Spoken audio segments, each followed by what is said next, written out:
I still remember the way the glass felt in my hand, cold, smooth, trembling slightly from the shake in my fingers. The laughter echoed around me like a cruel reminder that I didn't belong. I was pouring drinks, trying to help, trying to stay invisible, when I heard her voice. "That's the maid, not family." The words sliced through the air sharper than the chill from the ice bucket beside me. My mother-in-law, Mina, said it loud enough for the nearest table to hear. She wasn't even trying to whisper. Her lips curled in that smug, passive-aggressive smile she's perfected over the years. The kind that makes you question if you heard her right. Except I had. I definitely had. Then, before I could react, I heard him.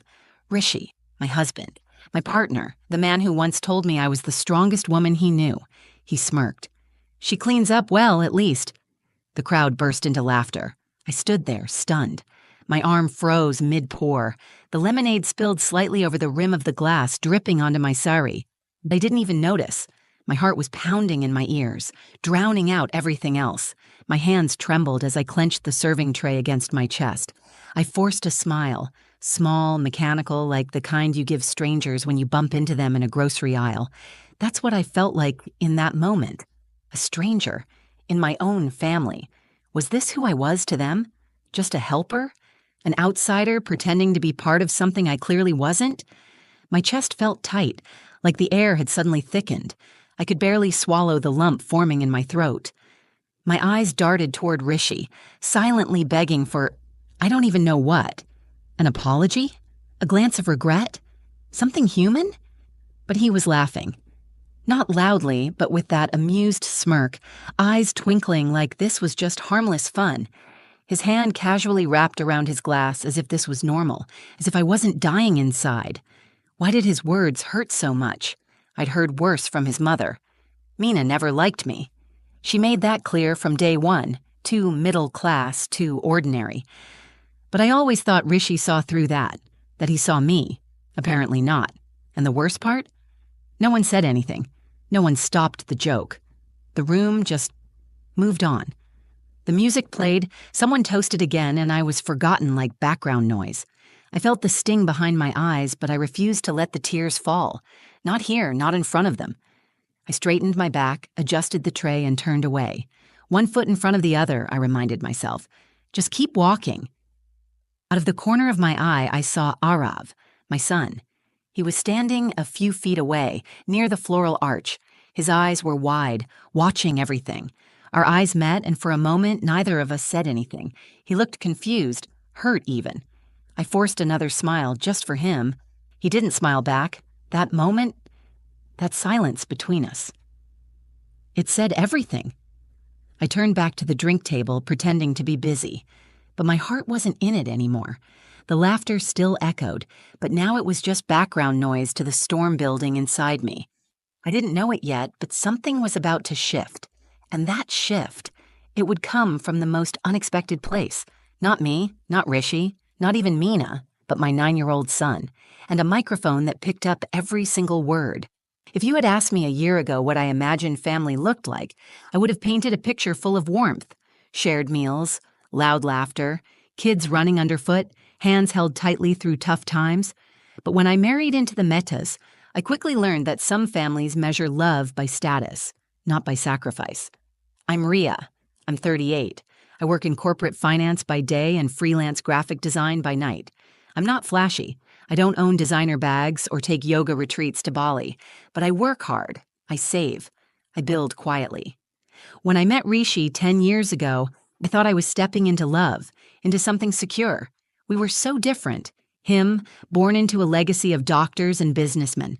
Me, the daughter of a retired school teacher and a mother who passed away before I turned 20. But he made me believe we could bridge those differences. That love would be enough. It wasn't. His mother, Mina, never saw me as part of them. She called me practical, which is Mina speak for boring. I didn't fit into her world of gold-plated cutlery and choreographed sangeets. Over the years, her disapproval moved from sharp glances to sharper words. Rishi? He became quieter about it. He stopped defending me after the first few years. Maybe it was easier for him that way. But this story isn't about Rishi and Mina. It's about the night I hit a breaking point, and the boy who unknowingly stitched something back together. It all began with my cousin Priya's wedding. Priya is like a little sister to me. When my mom died, I was 15. Priya would follow me everywhere. She'd sneak into my room, braid my hair, sit beside me while I studied. She was just 7 then, but somehow she always knew when I needed someone. So when she got engaged last year, I was ecstatic. But then Uncle Raj, her father, got diagnosed with kidney failure. Medical bills drained most of their savings, and I saw the stress in his eyes even as he tried to smile through wedding planning. One night over tea, I told Priya, "Let me help. Use my savings.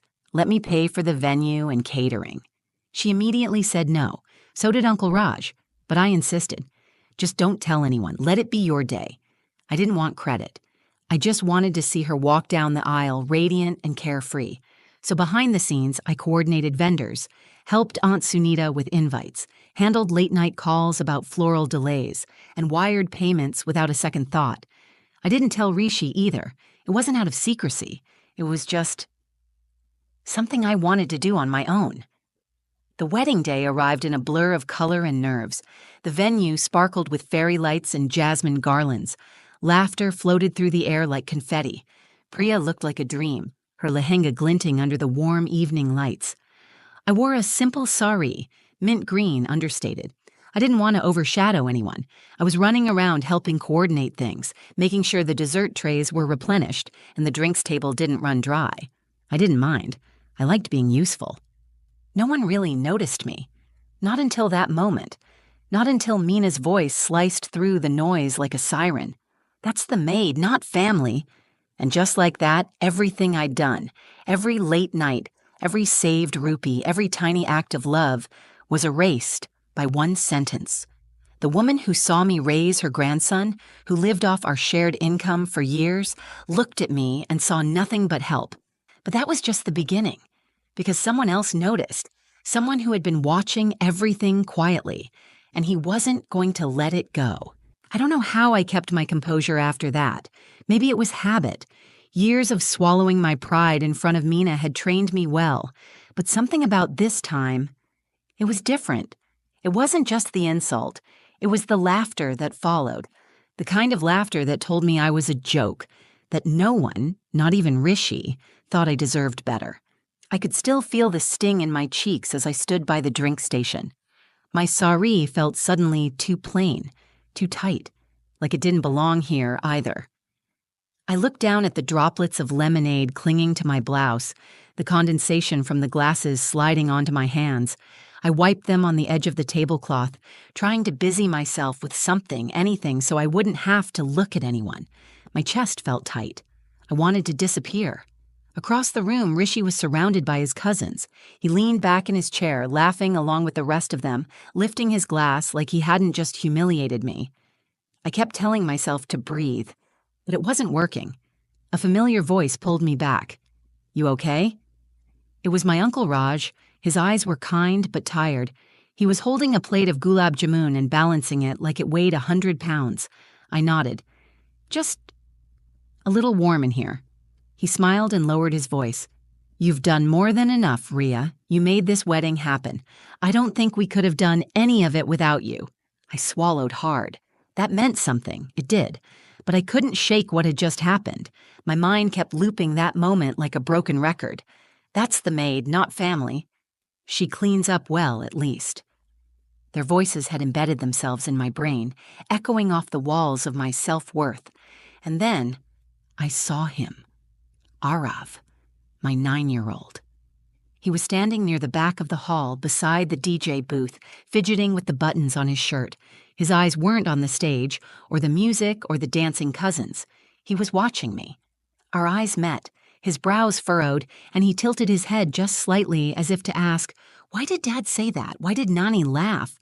And though he didn't speak a word, I felt the question as clear as day. I smiled or tried to, a soft, forced curve of the lips, but I saw it, the flicker in his eyes. He knew something wasn't right, and that broke me more than the comment itself, because now he had heard it too. My sweet, observant little boy who always left sticky notes on my laptop that said, "You got this, Mama," and drew tiny smiley faces when he saw I was stressed. He had heard them laugh at me, and the worst part? I didn't say anything. I just kept working, kept moving, like always. The wedding continued around me. Music, dancing, toasts. Priya and her groom, Arjun, were glowing on stage, laughing and clinking glasses with their guests. And I was behind the scenes again, trying to stitch myself together with trembling hands and a smile that didn't reach my eyes. I should have said something. To Mina, to Rishi, to someone. But I didn't. I told myself I was being mature, that this was Priya's night, not mine, that I could cry later.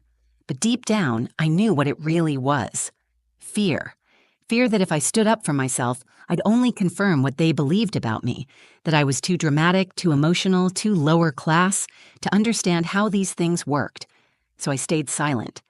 I thought the moment had passed. I thought no one else noticed.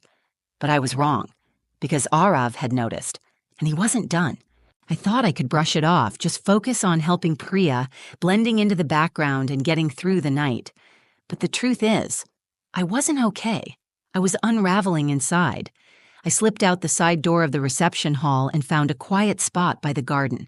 The fairy lights strung between the trees flickered gently, like they, too, were tired of pretending everything was perfect. My fingers found the edge of the wooden bench, and I sat down slowly, afraid that if I moved too fast, the emotions would spill out before I was ready. My hands were shaking again. I pulled out my phone, not to message anyone, but just to hold something solid. I looked at the screen, blank. No new messages, no apology from Rishi, not that I expected one. I stared at the reflection of my own face in the black screen, eyes rimmed with coal and hurt, lips pressed into a flat line, like if I relaxed even a little, everything would fall apart. Why did his words sting so much? Why had I let it happen? And then came the guilt. The guilt that I was even thinking about myself when Priya's biggest day was unfolding inside. I could hear the music through the walls, laughter, applause, the dull thud of bass beneath someone's heartfelt speech. I took a deep breath and whispered to myself, "Get up. Go back in. You can cry tomorrow." That's when I heard small footsteps crunching on the gravel behind me. I turned. It was Arav. He walked slowly toward me, his tiny frame illuminated by the soft yellow garden lights. His hands were in the pockets of his little sherwani. That boy has always been so expressive. He didn't need words to speak.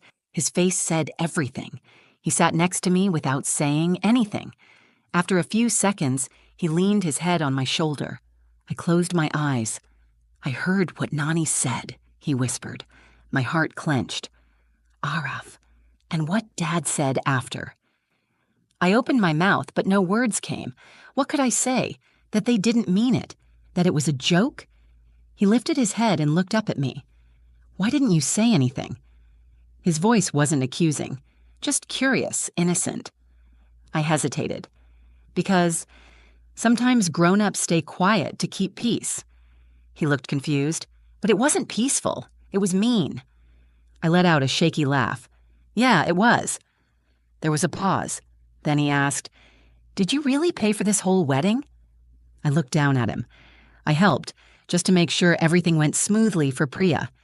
He nodded slowly, eyes distant. "You always help." He stood up before I could say anything else and brushed imaginary dust off his sleeves, like he was preparing for something big. "Where are you going?" I asked. He didn't answer. He just smiled. That quiet, confident smile he only wears when he's decided something for himself. Then he turned and walked back inside. I followed, keeping my distance, thinking maybe he was going to the dance floor or to grab a juice box. But then I saw him veer right, toward the stage. My heart dropped. The MC was mid-sentence when Arav tapped him on the elbow. I watched the man lean down, surprised, as Arav whispered something. Then the microphone changed hands. Arav stood there, under the lights, in front of 150 people, holding the mic like it weighed more than him. I froze. He cleared his throat. And in that split second, time stopped. I had no idea what he was going to say, but I knew. Everything was about to change. Arav's little voice echoed through the speakers, cutting through the noise like a knife through satin. "Excuse me, everyone." The room hushed almost instantly. Conversations stopped mid-sentence. Forks paused halfway to mouths. Even the DJ turned down the music without being asked. All eyes were suddenly on him, on my 9-year-old son standing center stage, holding a microphone with both hands like it was too big for him. His Sherwani sleeves were slightly crumpled, his hair tousled from running around, but his eyes, they were steady, focused, brave. He cleared his throat again. "I just wanted to say something about my mom." My heart dropped to my stomach. Oh God, what was he doing? I took a step forward instinctively, my mouth already forming the words, "Arav, no." But my feet stopped. Something in me said, "Let him speak." He took a breath, just like I'd taught him before his first school recital. Deep in through the nose, out through the mouth. "She's not the maid," he said loud and clear. The silence that followed was deafening. Every muscle in my body tensed. I felt the blood rush to my face. I could hear someone at table 5 gasp. Mina turned her head sharply like she'd misheard, but she hadn't. "She's my mom," Arav continued. "She helped pay for this wedding. She stayed up really late working on her computer for weeks. She skipped her birthday to help Priya auntie." He looked toward the bride and groom. Priya's hands covered her mouth. Her eyes were already glistening. My hands were clasped in front of me now, trembling. "She's always helping people," Arav said, his voice starting to shake just a little. "And she never says anything when people are mean to her, but I think that's not fair." I saw Rishi shift uncomfortably in his seat, jaw tightening. Mina was frozen, lips slightly parted, as if she was about to say something, but didn't. "And she's not a maid," Arav repeated. "She's amazing. She made this whole place look beautiful and nobody even noticed." He paused, eyes scanning the room, and then he said the words that broke something open in me. "But I noticed." A breath caught in my throat. I covered my mouth with my hand. My knees felt weak. The world spun a little. He looked right at me, voice gentler now.